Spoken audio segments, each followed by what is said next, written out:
Assalamualaikum warahmatullahi wabarakatuh. Selamat malam kakak semuanya. Hari ini maaf ya upnya terlalu malam karena seharian sibuk sekali.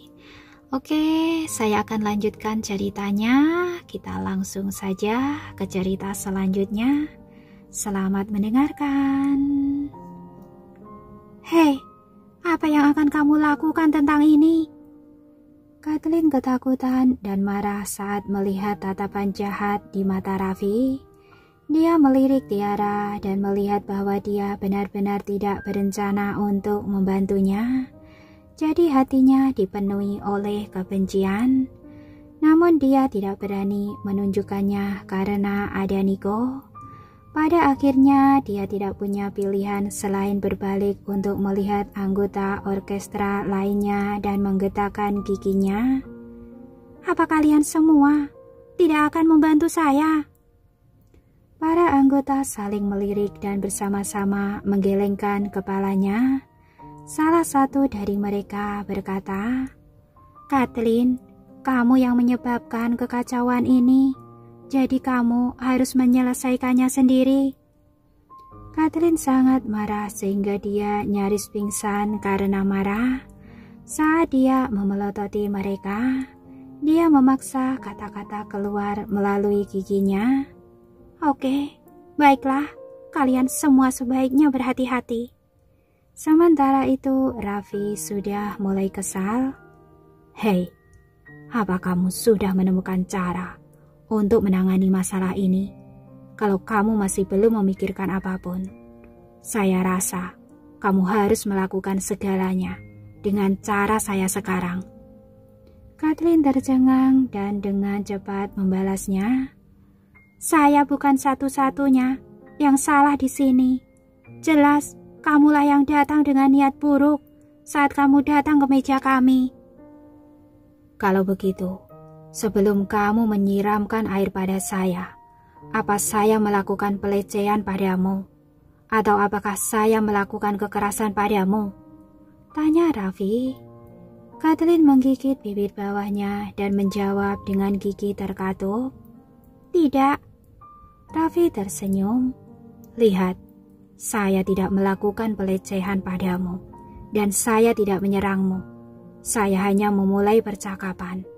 Tapi, kamu bukan hanya menyerang saya, tetapi kamu juga menyiram saya dengan alkohol. Bukankah kamu yang bersalah di sini?"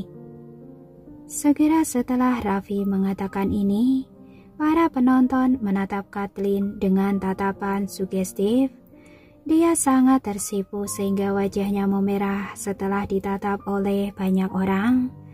Pada akhirnya dia tidak punya pilihan selain menggetakkan giginya dan meminta maaf dengan suara yang sangat lembut.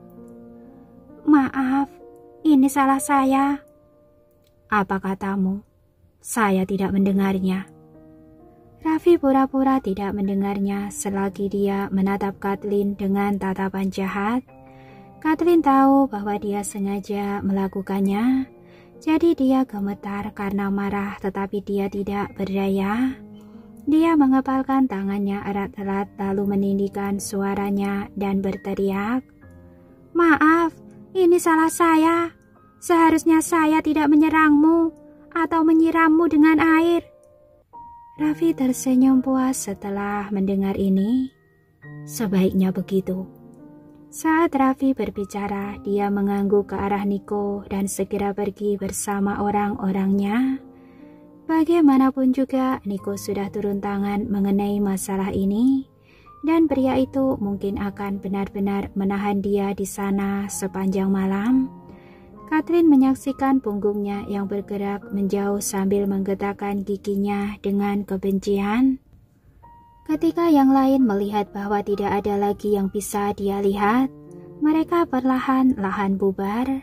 Alasan utamanya adalah karena aura Nico terlalu mendominasi, yang membuat mereka merasa agak tertekan berada di dekatnya. Meskipun begitu, kerumunan masih memperhatikan situasi tanpa bersuara.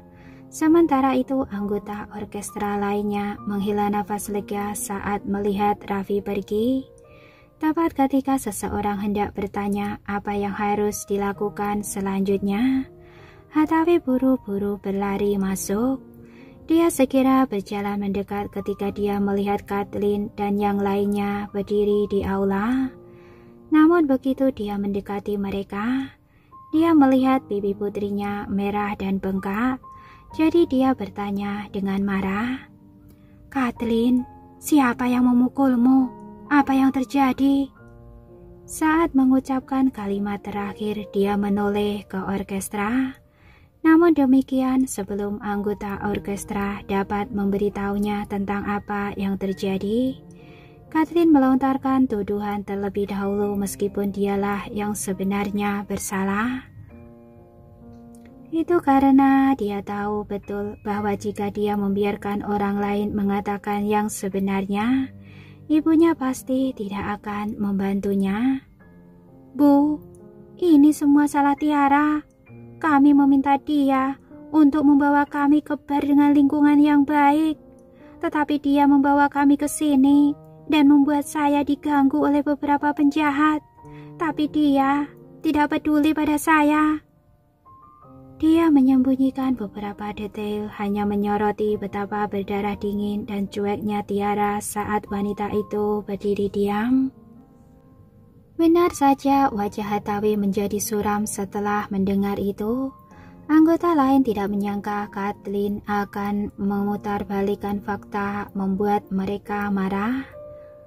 "Nona Hathaway, jangan dengarkan Kathleen. Sama sekali bukan itu masalahnya. Kathleen memprovokasi pihak lain terlebih dahulu. Tiara sudah berjanji untuk membantu menengahi situasi. Jadi yang harus dilakukan Kathleen hanyalah meminta maaf, tetapi dia keras kepala dan menolak untuk meminta maaf apapun yang terjadi." Semua orang buru-buru menjelaskan. Pada saat ini, Nico merangkul Tiara dan melangkah maju. Dia pertama-tama menyapa Hathaway dengan sopan, lalu secara kasar menjelaskan masalah itu kepadanya. "Menurut saya, pacar saya telah menanganinya dengan baik. Tetapi putri Anda mendorong pacar saya untuk menanggung akibatnya. Kalau saya tidak datang tepat waktu, saya rasa saya tidak perlu memberitahu Anda apa yang akan terjadi pada pacar saya." Ketika Hathaway mendengar ini, ekspresinya sangat tidak menyenangkan. Dia tidak menyangka putrinya melakukan hal seperti itu. Kathleen bukan hanya tidak mengakui kesalahannya, dia bahkan mencoba membuat Tiara menanggung akibatnya sebelum menyalahkan orang lain meskipun dialah yang bersalah. "Maaf Pak Nico, ini salah saya karena tidak mengajarinya dengan baik. Saya pasti akan menghukum Kathleen dengan berat untuk masalah ini dan memberi penjelasan pada Tiara." Hathaway meminta maaf dengan tulus. Nico mengabaikannya tetapi hanya menatap Tiara dan bertanya dengan lembut, "Bagaimana menurutmu?" Dia jelas berusaha mendukung Tiara sambil menghormati keinginannya. Tiara tidak takut lagi menyinggung Kathleen, jadi dia berkata dengan terus terang, "Nona Hathaway, watak Kathleen benar-benar perlu diperbaiki. Kali ini tidak terjadi apa-apa karena pacar saya datang dengan cepat. Jika dia terus begini di masa depan, dia akan menjadi orang yang menderita akibatnya." "Saya mengerti, saya akan mengajarinya dengan baik." Hathaway juga tidak marah, sebaliknya setelah kembali meminta maaf pada Tiara, dia mengatakan beberapa hal lagi kepada anggota orkestra sebelum membawa Kathleen pergi dengan tatapan suram. Kembali ke hotel, begitu mereka memasuki kamar, Hathaway menampar wajah Kathleen. Kathleen langsung tertegun, dia menutupi wajahnya dan membeku selama beberapa detik sebelum dia kembali tersadar. Pada saat itu, semua keluhan dan amarah yang dia rasakan membuncah. "Bu, kenapa ibu memukul saya? Saya bukan satu-satunya yang salah di sini." "Kenapa? Apa sampai sekarang kamu masih menganggap itu bukan salahmu. Hathaway sangat marah ketika dia melihat putrinya yang tidak merasa bersalah. Matanya berkobar saat dia memelototi Kathleen. Kenapa kamu tidak bisa akur dengan orang lain dan tidak membuat masalah kemanapun kamu pergi? Pernyataan itu nyaris membuat Kathleen menggila karena marah. Siapa bilang saya tidak akur? Jelas Tiara punya niat buruk. Dia membawa saya ke bar dengan lingkungan yang buruk. Semuanya salah Tiara. Bagaimana bisa Tiara yang salah? Apa dia memaksamu pergi ke bar? Dan apa kamu tidak tahu bahwa tidak ada jaminan bahwa tidak akan ada orang jahat bahkan di bar dengan lingkungan yang baik? Hathaway hampir pingsan karena murka setelah mendengar alasan Kathleen yang tidak masuk akal. Akhirnya dia menatap Kathleen dengan tatapan marah dan berkata dengan kasar, sebaiknya kamu renungkan masalah ini. Kalau tidak, saya tidak akan mengizinkanmu tampil di atas panggung selama setengah tahun, sampai kamu menyadari kesalahanmu. Kemudian dia pergi tanpa peduli betapa muram dan jahatnya ekspresi Kathleen setelah dia mengucapkan perkataannya.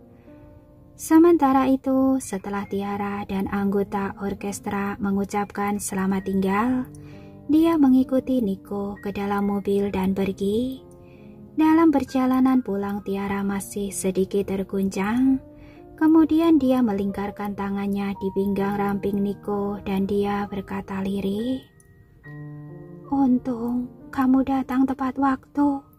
Kalau tidak, saya tidak akan tahu bagaimana cara menanganinya. Saya tidak akan pernah membiarkanmu berada dalam bahaya selama ada saya. Nico menatapnya, suaranya tegas tampak berjanji pada Tiara. Senyum muncul di wajahnya saat Tiara menatapnya. Matanya penuh kekaguman pada pria ini. Pada saat ini dia teringat sesuatu dan bertanya, apa saya akan membuat keadaannya menjadi sulit bagimu kalau saya menangani situasinya dengan cara seperti ini? Tidak. Saat Tiara berbicara, dia melihat kekhawatiran di mata Nico, jadi dia meyakinkan sambil tersenyum. Jangan khawatir, Nona Hathaway bukanlah orang yang keterlaluan. Nico mengangguk lalu berhenti membicarakan topik ini. Malamnya ketika mereka kembali ke perumahan berlian, mereka menemukan Pandu sedang duduk di ruang tamu. Tiara bertanya dengan prihatin, Pandu, ini sudah larut malam. Kenapa kamu belum tidur? Pandu segera mendongakkan kepalanya sebelum dia berdiri dari sofa dan melangkah setelah mendengar suara Tiara.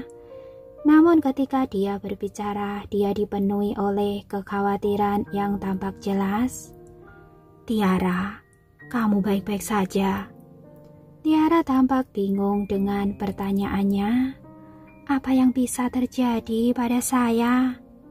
Saya dengar kamu membawa tim orkestra ke bar dan terlibat perselisihan, dan bahwa pemain biola di orkestramu benar-benar membuatmu menanggung kesalahan. Pandu memberitahu mereka mengenai kabar yang baru saja dia dengar, lalu menambahkan dengan cemas, omong-omong, di mana ponselmu?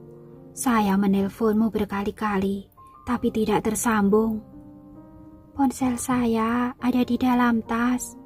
Tiara mengeluarkan ponselnya saat dia berbicara, hanya untuk mendapati bahwa ponselnya mati karena tidak ada baterai. Dia menatap adiknya dengan malu, namun Nico mengenyitkan kening dan bertanya, dari siapa kamu mendengar ini?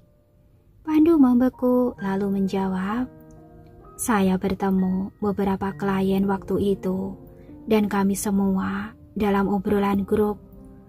Nico mengangguk sebagai jawaban. Sekali lagi, Pandu bertanya karena khawatir. Tiara, Kamu benar-benar tidak diganggu kan? Tidak, Niko datang tepat waktu, jadi tidak terjadi apa-apa. Hatinya terasa hangat saat menerima perhatian dan perhatian dari adiknya. Lalu dia menceritakan hal itu secara kasar. Pandu sangat marah dengan perilaku Kathleen ketika dia selesai dengan ceritanya. Jadi dia mengingatkannya, kamu harus menjauh dari orang seperti ini di masa depan. Tiara mengangguk menghibur adiknya, merapikan rambutnya yang acak-acakan dan menyuruhnya istirahat lebih awal. Keesokan harinya setelah Tiara sarapan bersama Gary, dia meminta Niko untuk membawanya ke Classica Palacio. Semua orang di belakang panggung mengatur barang-barang mereka dan mempersiapkan pelatihan berikutnya di teater. Ketika Kathleen melihat Tiara datang, matanya begitu marah dan ganas sehingga menakutkan. Namun Tiara benar-benar mengabaikannya dan berkeliling membantu yang lainnya bersiap-siap. Setelah itu ketika semua orang sedang berlatih di atas panggung, Hathaway menghampirinya. Dia meminta maaf lalu berkata, tentang tadi malam, tolong jangan dimasukkan ke dalam hati. Saya sudah memberi pelajaran pada Kathleen dan memperingatkannya tentang tingkah lakunya. Tidak apa-apa, pacar saya tidak banyak membantu tadi malam. Jadi tolong jangan menganggap masalah ini sebagai hal pribadi juga. Tiara juga meminta maaf tentang fakta bahwa dia dan Niko hanya berdiri diam tadi malam. Hathaway melambaikan tangannya dengan acuh dan menghela nafas. Sebenarnya saya pikir baik bagi seseorang untuk memberikan peringatan yang baik kepada Kathleen. Perjalanannya dimulai dengan terlalu baik dan lancar, yang menyebabkan dia menjadi begitu sombong dan kasar sekarang. Jadi dia terus seperti itu. Sesuatu akan terjadi cepat atau lambat. Tiara mengangguk setuju dengan penilaian Hathaway terhadap Kathleen. Tanpa sepengetahuan mereka, percakapan mereka didengar oleh Kathleen yang tiba-tiba kembali. Saat dia menatap Tiara, sorot matanya seolah mengandung racun mematikan. Dan hatinya bergejolak karena amarah. Akhirnya dia berbalik dan pergi ke belakang panggung, membulatkan tekad untuk memberi Tiara pelajaran yang bagus. Beruntung baginya, dia juga mengenal beberapa teman di Nataya. Dengan pemikiran ini, dia mengeluarkan ponselnya dan menghubungi salah satu dari mereka. Tiara sama sekali tidak mengetahui rencana Kathleen. Ketika dia pulang kerja di malam hari, dia pergi ke tempat parkir terdekat untuk menunggu Niko datang. Namun dia baru saja menunggu beberapa menit ketika sebuah mobil hitam berhenti di depannya. Hei, Nona cantik, apa kamu menunggu taksi? Kenapa tidak kami antar? Jendela mobil diturunkan dan seorang pria berambut coklat menjulurkan kepalanya menatap Tiara dengan jahat. Kemudian suara tawa dari orang lain di dalam mobil mengikuti ucapannya. Tiara melihat melalui jendela mobil dan melihat total 5 preman duduk di dalam mobil. Dia merasa gelisah saat dia mengencangkan cengkeramannya pada tali tas tangannya dan mundur dengan waspada. Tidak, pacar saya akan segera datang. Kenapa kamu menunggu pacarmu? Datang dan bersenang-senanglah dengan kami. Saat dia berbicara, pria berambut coklat itu keluar dari mobil. Bawahannya keluar satu demi satu dari kendaraan itu saat mereka melihat pemimpin mereka meninggalkan mobil. Masing-masing dari mereka menyeringai jahat dan setuju. Nona cantik, ikutlah dengan bos kami. Kami jamin dia akan membuatmu merasa lebih baik daripada pacarmu. Saat Tiara menatap mereka, ada sedikit perubahan pada ekspresinya. Kemudian dia melangkah mundur dan memperingatkan dengan galak. Saya peringatkan, jangan main-main. Pacar saya akan segera datang dan kalian akan mendapat masalah. Aduh, saya sangat takut. Pria berambut coklat itu mengaku ketakutan, namun tidak ada rasa takut di wajahnya. Tiara cemas dan marah jika dia tahu hal seperti ini akan terjadi. Dia tidak akan datang ke tempat parkir. Mungkin pria berambut coklat itu agak khawatir pacar Tiara akan datang saat dia memerintahkan bawahannya. Kenapa kalian semua masih berdiri di sana dalam keadaan linglung?